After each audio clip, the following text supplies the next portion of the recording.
I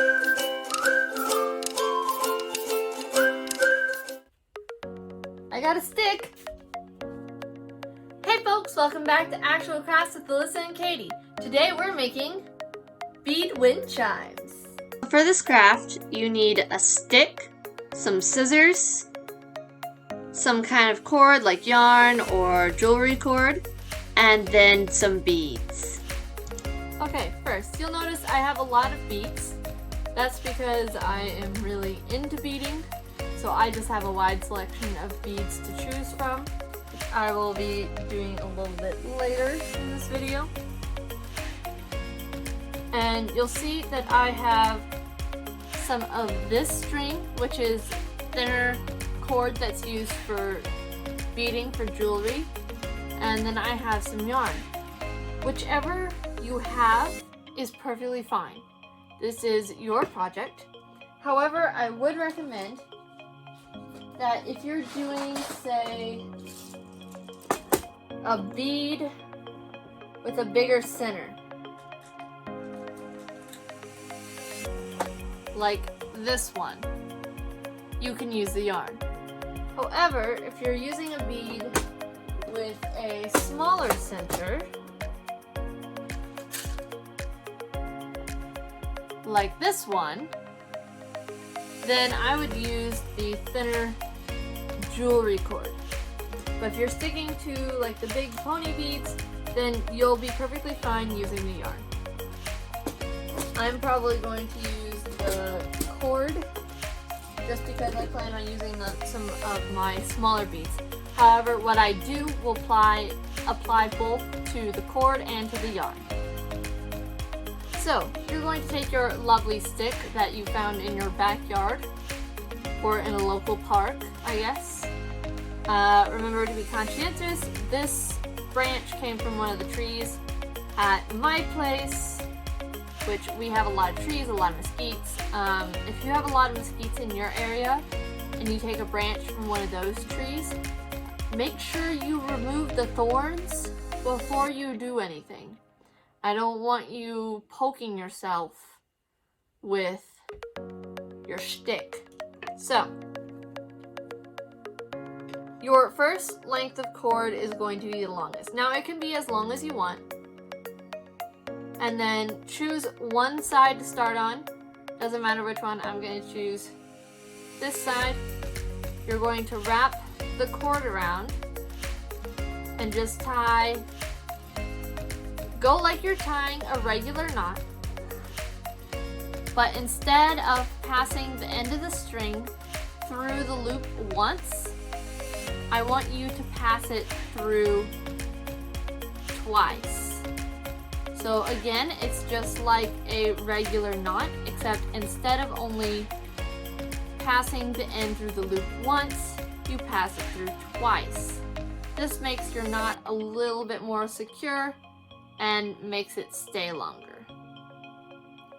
So you now have your first string. Now what you'll do is you'll add more strings, getting smaller as you go down the stick. I'm probably going to add about 4 more strings, so I'll go ahead and do that real quick.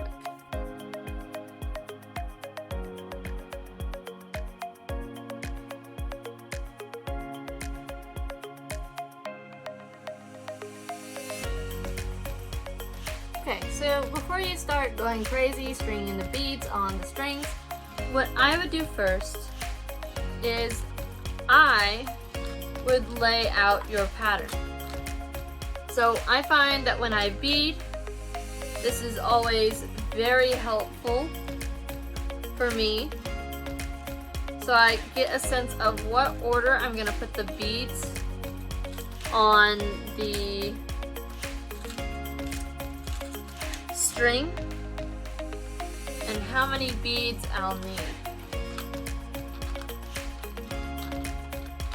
So I'll go ahead and lay out mine real quick and then get back to you.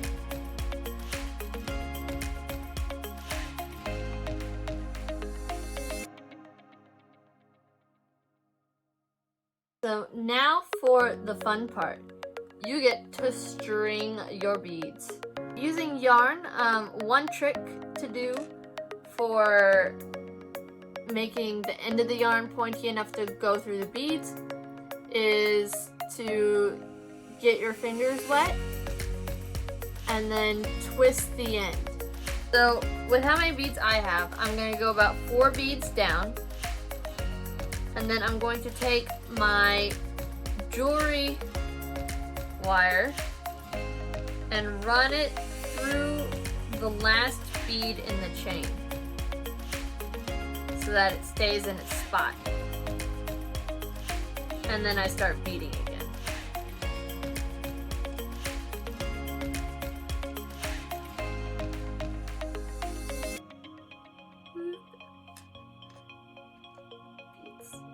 And you gotta be real careful with beads, because especially the smaller they are, the more likely you are to lose them. Alright, so with this last bead, instead of looping it through like I did the other one, because I'm not going to have enough room to do that, I'm going to make a knot where I want the last bead to sit. Okay, so I would scoot the beads up and put the knot a little bit farther down. And I would use the same technique that you use to tie the string onto the stick. Pull the end through the loop twice, so you have a nice sturdy knot. And now, mine looks a little something like this. So I'm going to go ahead and do the rest of the strings. I'll see you when it's done.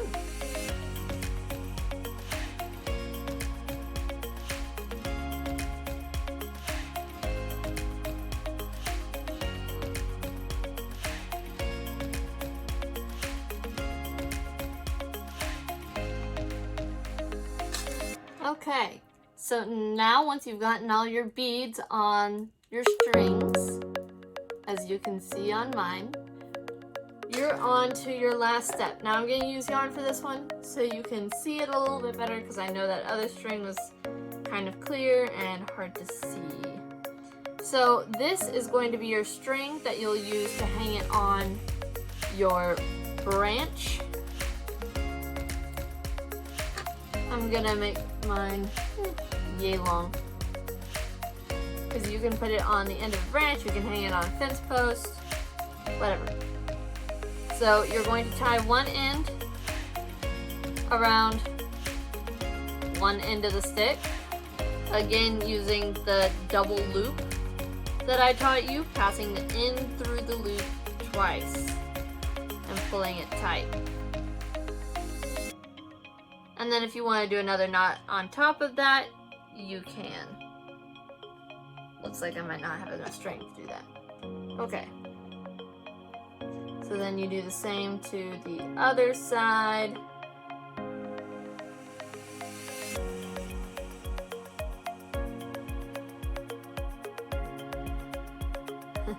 If the string will work for me, of course.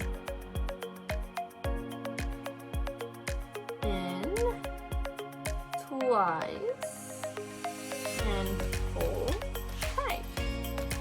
Alright, so now if I don't turn it the wrong way, of course.